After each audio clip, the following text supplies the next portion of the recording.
നീ വിശ്വസിക്കുന്നത് പോലെ നീ വളരും. ഈ വാക്യം കേൾക്കുമ്പോൾ വളരെ നിസ്സാരമായി തോന്നിയേക്കാം. എന്നാൽ ഇതിൻ്റെ ഉള്ളടക്കം വളരെ വലുതാണ്. എല്ലാവരും മനസ്സിൽ ശ്രദ്ധിക്കേണ്ട ഒന്നാണ് സ്വയം വിശ്വാസം എന്നുള്ളത്. നമ്മൾ ഒരുപാട് വ്യക്തിത്വങ്ങളെ കണ്ടിട്ടുണ്ടാകും. ഒന്നുമില്ലായ്മയിൽ നിന്നും വളർന്ന് ലോകശ്രദ്ധ പിടിച്ചുപറ്റിയ മഹനീയ വ്യക്തിത്വങ്ങളെ. എന്താണ് അവർക്കുള്ള പ്രത്യേകത?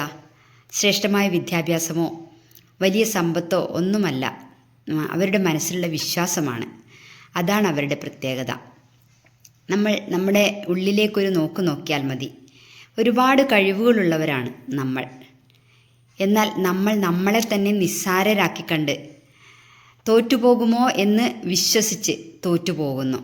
എന്നാൽ അതിനു പകരം ഞാൻ വളരും, ഞാൻ വിജയിക്കും എന്ന് വിശ്വസിച്ച് ഒന്ന് പ്രവർത്തിച്ചു നോക്കൂ. തീർച്ചയായും ആ വിശ്വാസം ഒരു വിജയത്തിൻ്റെ ആരംഭമാണ്.